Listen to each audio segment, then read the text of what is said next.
Welcome to the show. Tonight, more government embarrassment and chaos over the foreign detainees. It's released. Plus, new research exposes the most woke city in the country, and how our universities say nothing as protesters against Israel take over parts of their campuses. It's very ugly. Lots more coming up too, including that breaking news, a Chinese attack on one of our helicopters. But first, it's the same story each time, designed to make you look away. The latest example, a youth stabs a stranger in the back, this time in Perth on Saturday at a Bunnings car park. Police shoot him dead, and no doubt you're already jumping to conclusions because this has happened too often not to do that. And sure enough, it turns out that the 16-year-old is Muslim and had, just before the stabbing, told some of his contacts to clear their laptops and their phones of any illegal or jihadi things, presumably for when police came looking. And he added, "Brothers, I am going in the path of jihad tonight for the sake of Allah the Mighty. I am a soldier of the Mujahideen, of Al-Qaeda, and take responsibility for the actions that will, inshallah, ta'ala, take place tonight." The stabbing of a stranger. Now, all this is just a couple of weeks since another Muslim youth allegedly stabbed a Christian bishop in Sydney. And not surprisingly, the West Australian Police Commissioner said this stabbing had all the hallmarks of a terrorist attack. No kidding. The police had known this youth had been on a de-radicalisation course. We also learned that parents of children at his school, leading public high school, had worried about a group there of radicals. But then, bang, the lid was nailed onto the story. Look away, nothing to see here, folks. Again. Now, I've already seen something similar with the stabbing of the bishop.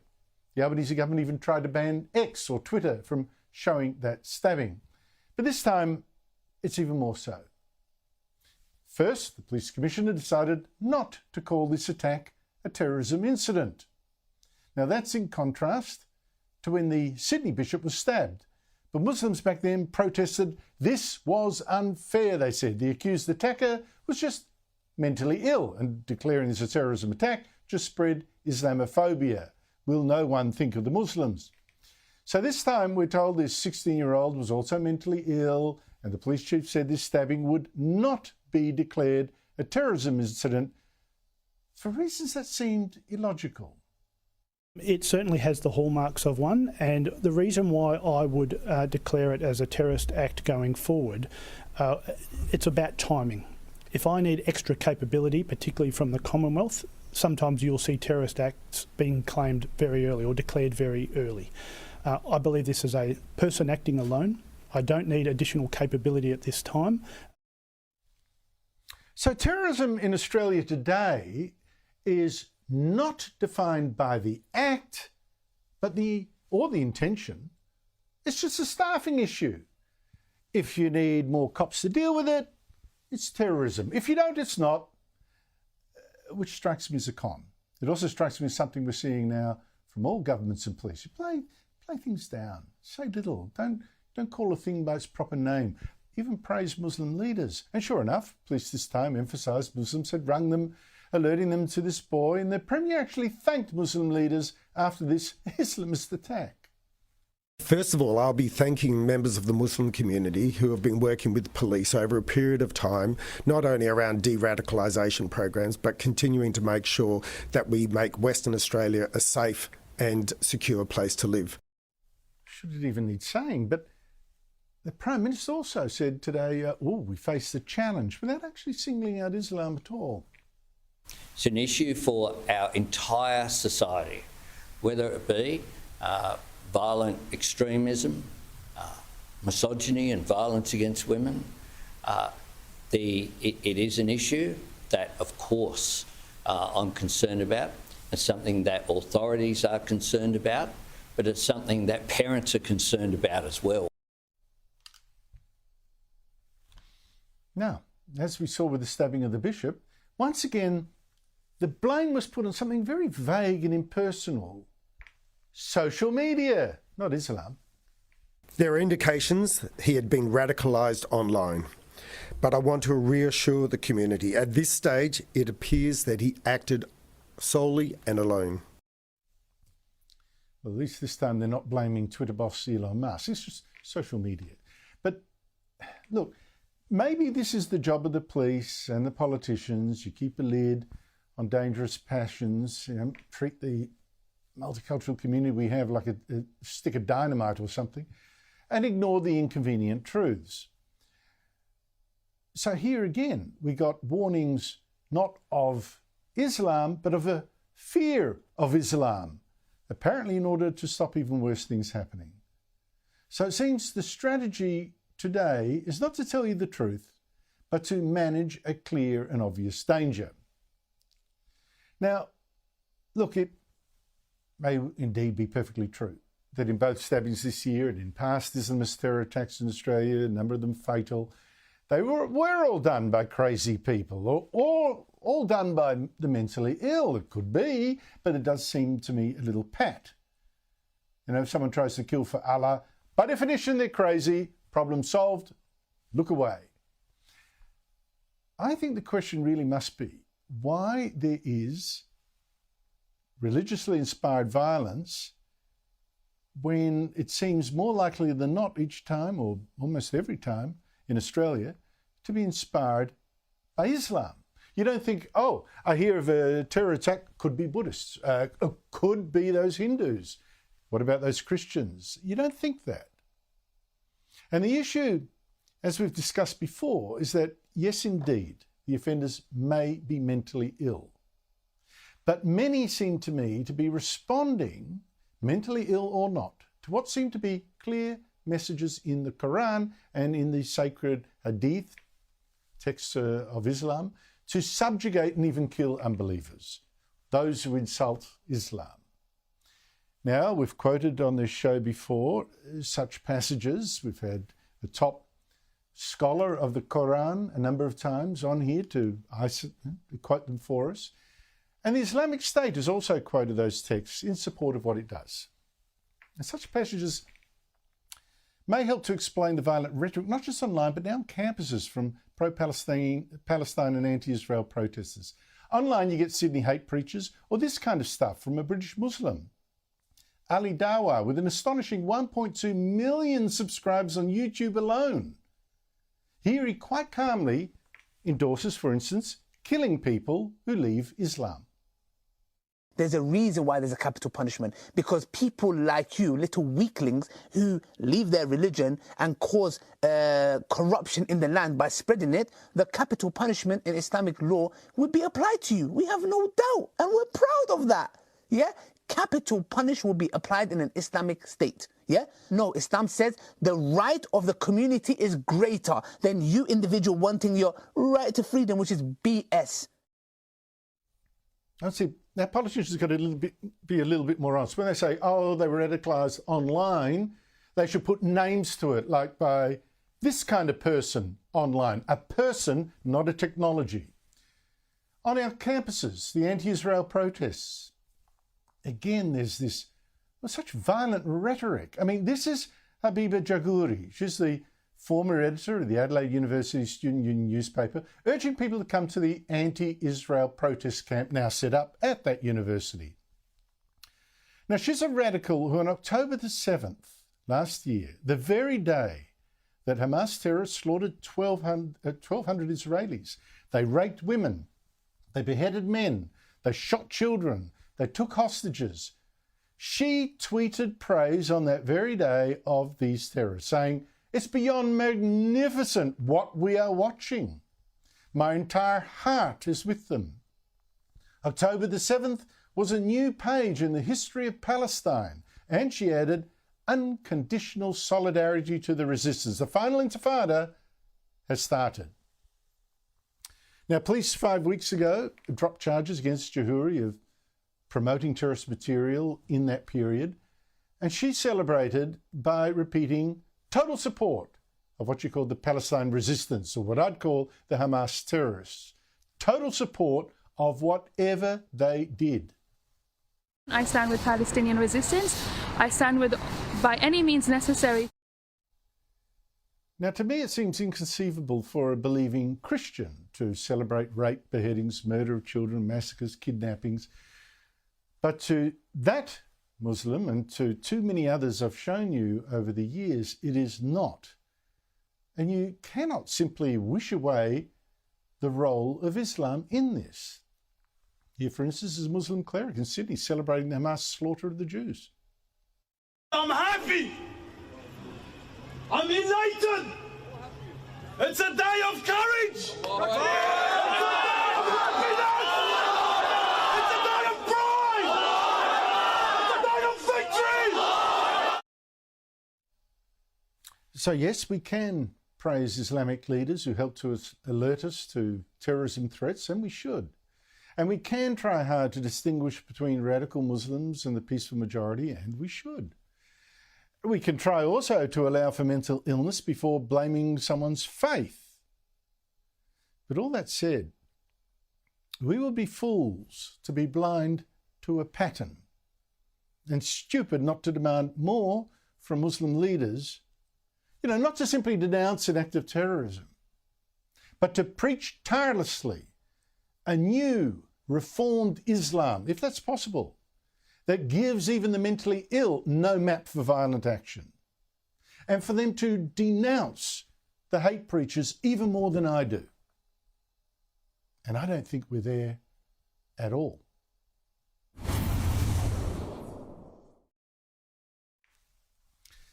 But what's going on in our universities is quite sick. And I got to ask, where's our Education Minister, Jason Clare? Like I said, one of the spruikers of the Adelaide University anti-Israel protesters, Habiba Jahouri, the former editor of the student paper, who cheered that October 7th slaughter by Hamas of the Jews, the rapes, the beheadings, tweeting unconditional solidarity to the resistance. The final intifada has started, intifada meaning terrorist attacks. At Sydney University, another one, senior lecturer Nick Reamer, just 2 days after that slaughter, marched to disrupt a commemoration at the Sydney Opera House for the victims and claimed what Hamas had done was justified. So we're staff from Sydney University, and we're from the group of Sydney Uni staff that support boycott, divestment and sanctions. And we're here out in support of justice for Palestine and freedom for Palestinians. And we're saying that resistance is justified. Resistance is justified. We've also had a Macquarie University academic, Randa Abdel Fattah, encouraging young children in an anti-Israel protest at Sydney University to chant for intifada and the destruction of Israel, that popular slogan, from the river to the sea, Palestine will be free. Intifada, intifada, intifada. From the river to the sea, Palestine will be free. From the river to the sea, Palestine will be free.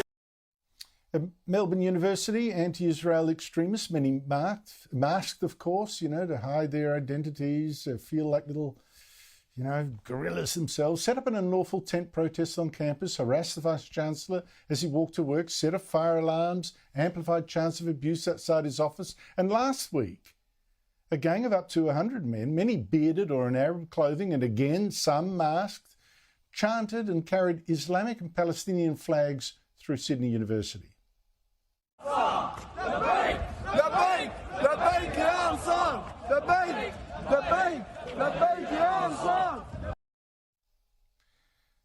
But where are the Vice-Chancellors? Where is Federal Education Minister Jason Clare? Yesterday, Jason Clare even tried to dismiss that chant for intifada as something innocuous that means different things to different people. Same with the Hamas chant, from the river to the sea, Palestine must be free, which means actually the destruction of Israel from between the River Jordan and the Mediterranean Sea. Claire, on your previous point, though, about intimidation and anti-Semitism, calls like from the river to the sea or calls like intifada, do they rise to the standard? I've seen people say that those words mean the annihilation of Israel. I've seen people say that it means the opposite. How gutless, if not dishonest. Prime Minister Anthony Albanese has given no leadership on this in public, but Jewish leaders said he told them privately the other day the protesters are just trots, meaning Trotskyists, and he was going to finally stand up to them and the anti-Semitism. And yes, indeed, hallelujah, he today finally did at least put his own education minister, Jason Clare, who was standing right next to him, back in his box. He said, of course, chanting from the river to the sea was wrong, even if he didn't call it out as clearly as he should have. Well, it is a slogan that calls for opposition to a two-state solution. My position is very clear and the government's position is clear, and it's been a bipartisan position for a long period of time. He should have been clear. It's opposition to the existence of Israel. Then never mind. Joining me is Liberal MP Sarah Henderson. She's the Coalition's education spokesman. Sarah, great to see you again. Has the Prime Minister slapped down his Education Minister there? Andrew, good evening and terrific to join you. And yes, absolutely. He has made it very clear that he won't accept the sort of ducking and weaving that we have seen from Education Minister Jason Clare. In fact, it's so serious because Jason Clare has implicitly endorsed the use of anti-Jewish hate speech by saying this means different things to different people. No, it doesn't. That is dishonest, and this shows a weak and pathetic education minister who will not stand up to anti-Semitism on campuses, and it's particularly bad, Andrew, at the University of Sydney. Jason Clare has no courage. He frankly has let down all Australians, and if he cannot ban hate speech on university campuses, as I've said today, and I'll say it again, he must resign, and if he doesn't resign, the Prime Minister must sack him.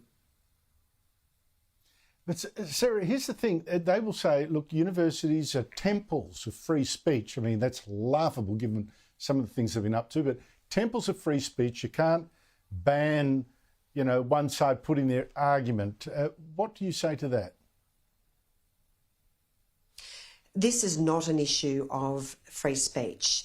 This is clear hate speech. This is bullying. This is a breach of many of their codes of conduct. So it breaches their bullying charter, their student charter, the code of discipline that applies to all students. When they enrol, they are required to comply with university policies.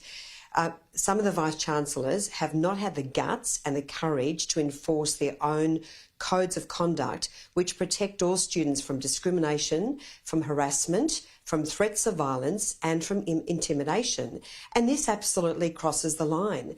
This is inciting violence, and the Vice-Chancellors must step in. And as for Jason Clare, Andrew, I mean, for goodness sake, he should be throwing the book at universities which fail to keep students safe. And this is not just an issue for Jewish students and staff, but many non-Jewish students are saying, this is terrible. I can't study. I can't be on this campus with this level of violence and these threats and this intimidation. So, frankly, he has been weak. He has been gutless. It is disgraceful, and he must do something or get out of the portfolio. Look, I tell you what, there seems to be a willful blindness or a dishonesty, I have to say pretty firmly here, from Labor MPs all over the shop now about that slogan, from the river to the sea, Palestine will be free, which Hamas terrorists actually have said. I've got footage of an Hamas official saying, this means wiping out Israel. Here is Jed Carney today. Yep, There's just the Assistant Health Minister pretending she's not sure what that slogan really means, even claiming it could mean living in peace. Here she is. Do those words, in your view, constitute hate speech? Jewish groups saying, particularly from the river to the sea, in their minds means that a Jewish state doesn't exist. Well, it's all in the interpretation. I'm not really 100% familiar with that term. It could mean that we live harmoniously.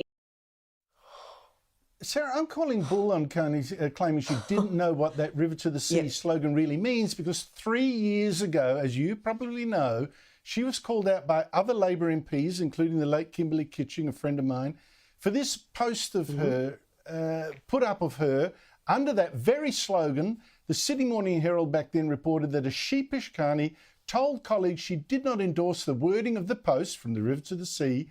After a flurry of phone calls, it was removed, and members of the group conceded they'd been ignorant to the true meaning of the phrase. Is she really just ignorant now, 3 years on, or willfully ignorant, should I say, dishonest?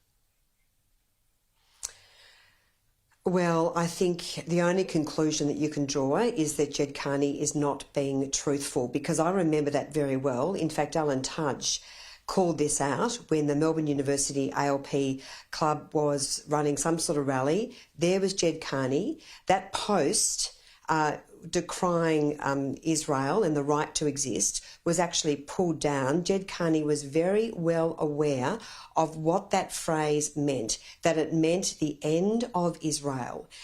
It is a cry to destroy Israel. So it is very hard to believe that she was telling the truth today when she said she had no idea, and in fact it could even be something positive for the people of Israel. What a load of rubbish. I mean, the bottom line, Andrew, is that this government is not taking anti-Semitism seriously. It is betraying Jewish Australians. We saw the Chancellors the other day not taking a stand against these words, saying, oh, well, they're not unlawful, so there's nothing we can do. Yes, there is. There is lots that the universities can do. They can enforce their codes of conduct, which prevent intimidation, bullying, harassment and hate speech, and start protecting students on campus. It is beyond disgraceful, Andrew.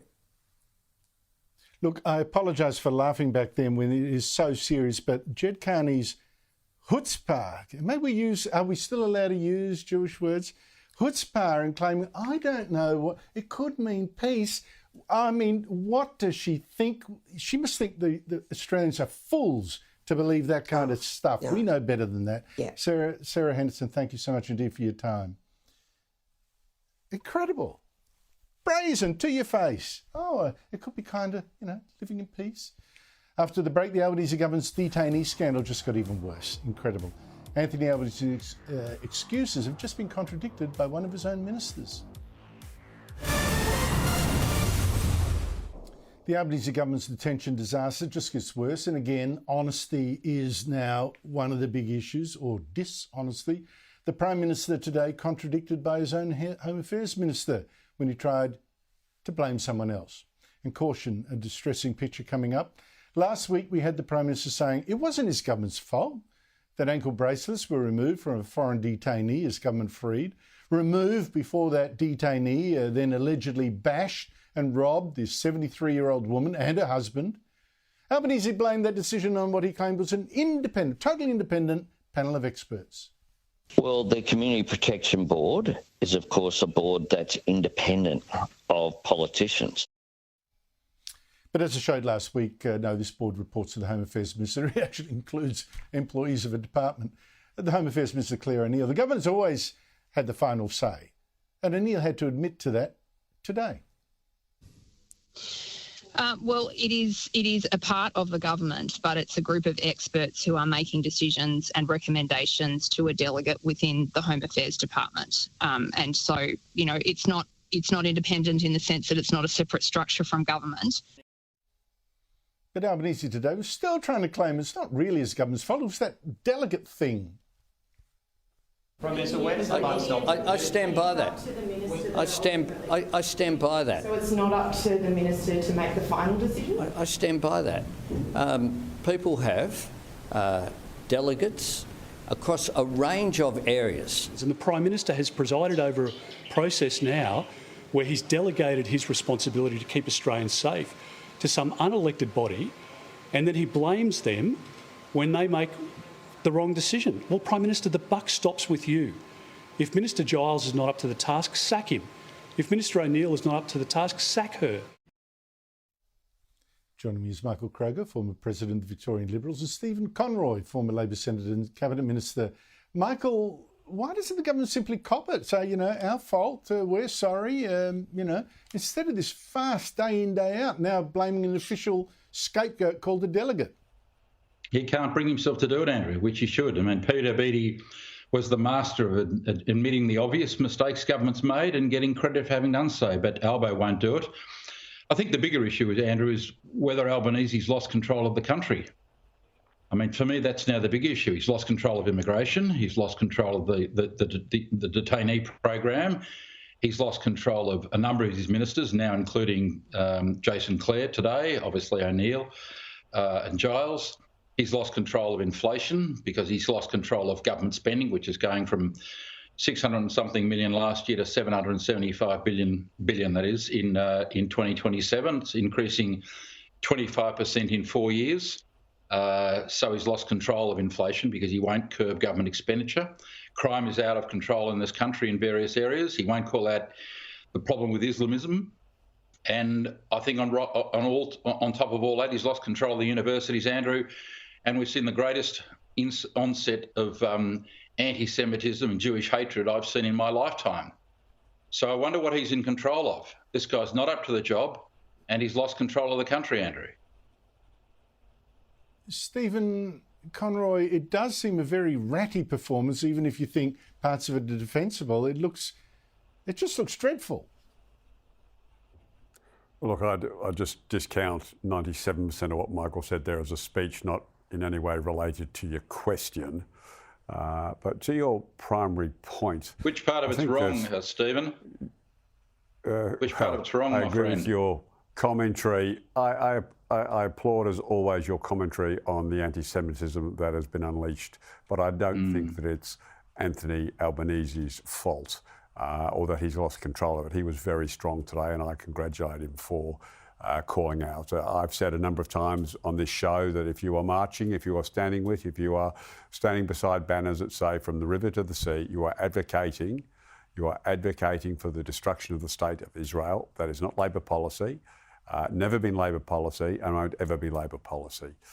So for anybody who is misunderstanding that, I think the Prime Minister has given a very clear and distinct signal. But back to the actual question around the delegate. And Andrew, you've been involved in government a long time ago, I accept. But I do think you are studious on government to know that unless you set up a legally statutory body via an Act of Parliament, all the other independent panels that are set up, even though they have the word independent in them, they are ultimately, the buck stops with the minister. But I think playing a game about how he's not understood, Albo absolutely understands the process of government. And an independent panel can be appointed with independent experts chosen. Where I think this debate should be headed towards is that panel should be sacked. It made the wrong decision. And I think that's the point. That should be the focus. But it hasn't. No, but I think that should be the focus. No, but there's 2 points there, Stephen. The wrong decision. Yeah, they make the call, but there should always be the minister, particularly in this very, very sensitive position, to oversight it and maybe tick off. Just crikey, you know. Neither thing has happened. They haven't oversighted it, and they haven't sacked the people that made the wrong call. But Stephen, can I just stay with you for a sec? I agree with you completely. And as you know, we have seen eye to eye on this on the anti-Semitism issue since year dot. You just said correctly that no one should be confused about what from the river to the sea means. Total destruction of Israel. Yet we've just had 2 Albanese government ministers, Jed Carney, Jason Clare, the Education Minister, actually say, well, it could mean something quite positive. I mean, are they lying or are they too stupid to be in office? Well, I think Albo has made very clear what the government's view is. And I would I'm talking about those now two that guys. Albo has made it. Yeah, but I would expect now that those 2 ministers would absolutely understand that the government's position, and frankly the ALP's position, and it's in the platform, is we support a 2-state solution. And look, that is deflection.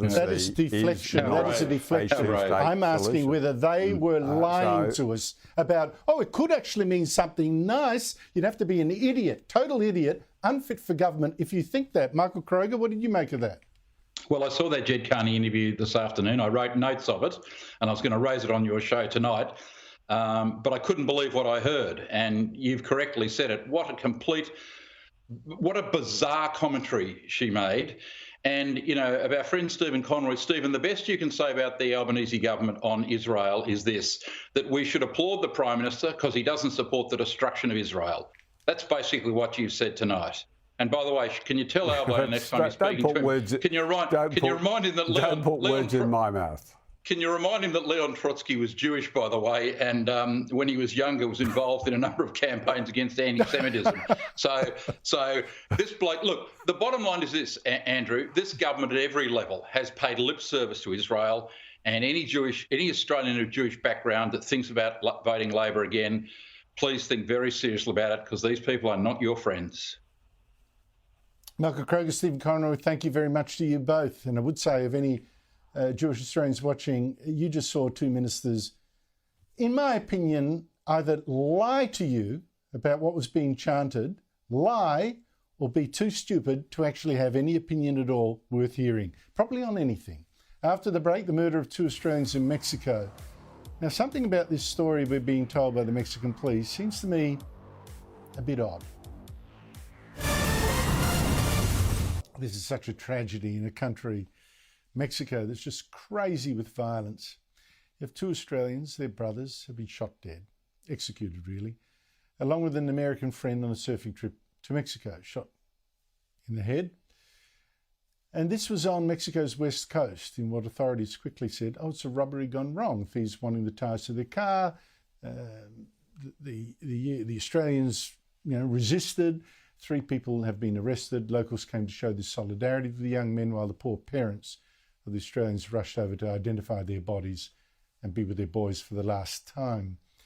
Joining me is the country's top foreign affairs writer, Greg Sheridan of The Australian. Greg, thanks for joining me. Mexico has an extraordinary murder rate now that's nearly 40 times that of Australia's.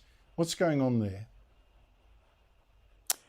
Well, Andrew, it is a very dangerous country to visit, and I would never advise anyone to go camping there. Bob Carr used to have a joke. He'd rather go backpacking in Afghanistan than read The Tree of Man by Patrick White. But, we shouldn't joke about this matter, but Mexico is lawless. It's inherited the Spanish machismo culture. It's got the North American gun culture to a very advanced degree.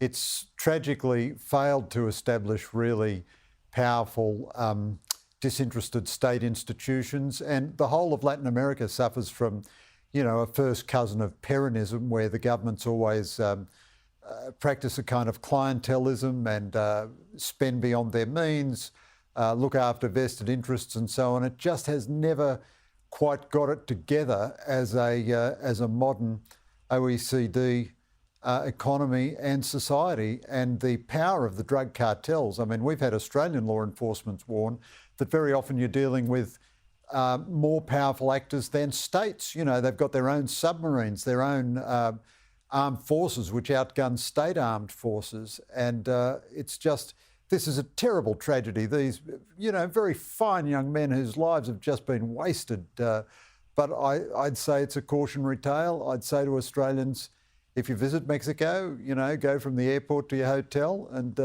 don't go camping under any circumstances. The one thing that puzzles me slightly, Greg, the police were very quick to say this is robbery gone wrong. The people were after their car. The thieves were after their car, after the tyre specifically. The boys found them, fought back. And yet each was executed with a single shot to their head, which does not strike me as, killed in a fight. Do the facts fit for you? Oh, look, Andrew, to be honest with you, I don't know. I wouldn't imagine there's anything more to it. But look, I'm speaking with kind of what we Catholics call invincible ignorance here. And I mean, these guys are young surfers, they're not figures in a James Bond movie or anything. I mean, you can't imagine any other agenda. But in a place as lawless as that, with as many guns as that, I mean, any kind of confrontation can result in death, either in a minute or, the captor can make you kneel down and then shoot you in the back of the head. But, I mean, we just have to register this terrible tragedy, and it's not a part of the world Australians know that well, and they should exercise a lot of caution when going there. You should see how much effort I'm making trying to get one of my children not to go there for their honeymoon. Breaking news from Channel 9 tonight, Greg. A Chinese jet fighter dropped flares in front of one of our Australian Navy helicopters. This is in the Yellow Sea off South Korea.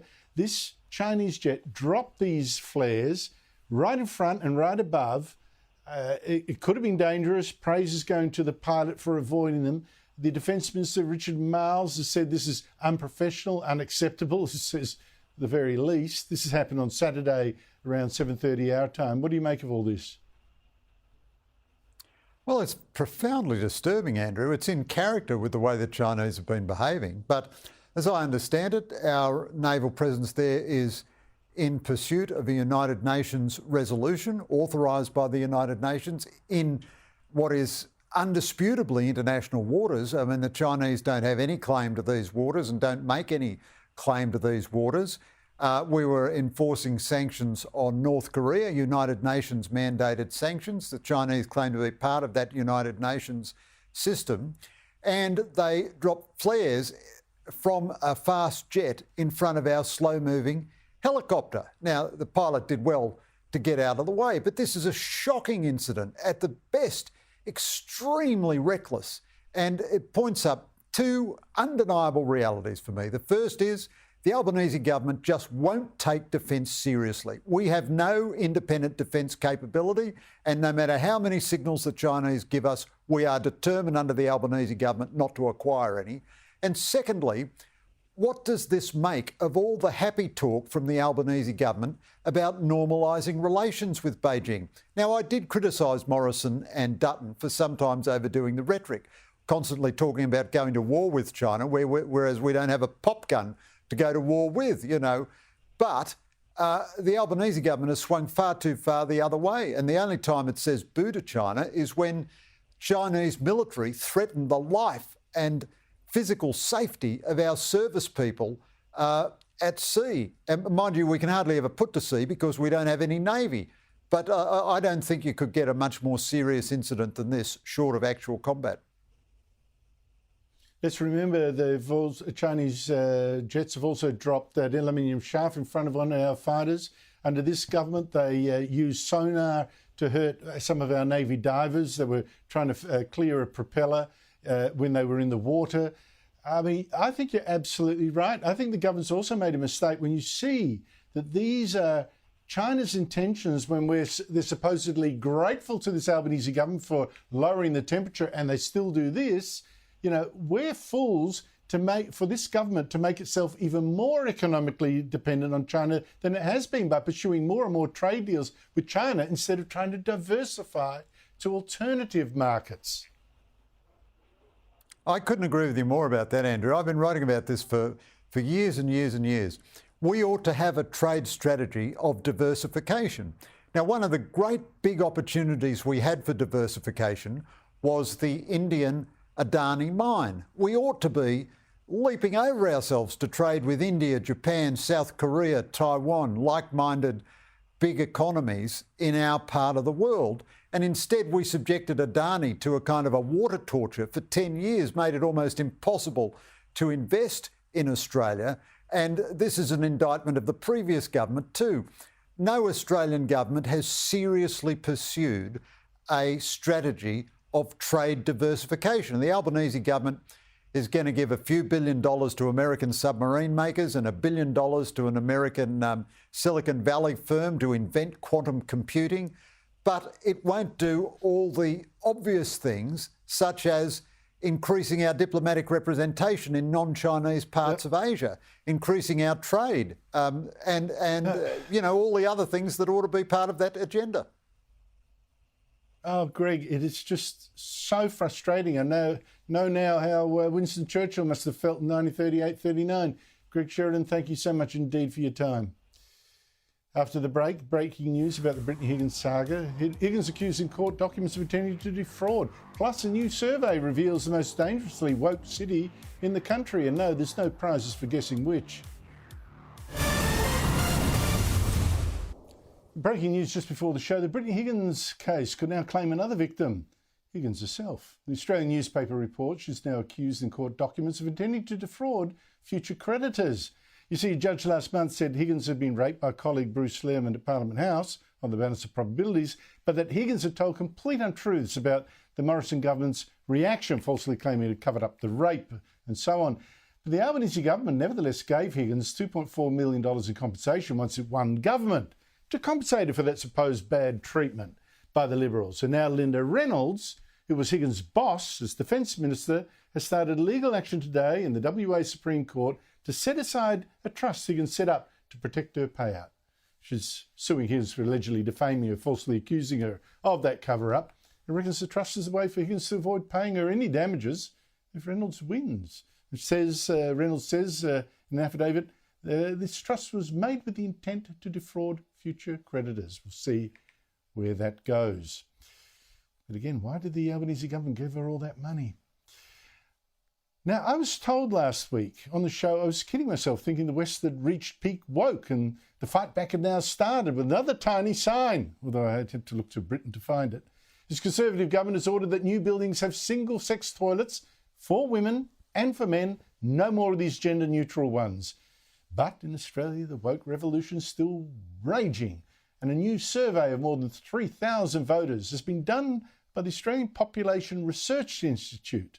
They've asked people, to what extent do you have a sense of belonging to Australia? You'd hope the vast majority would say absolutely, where else would be home? But in one city in particular, no.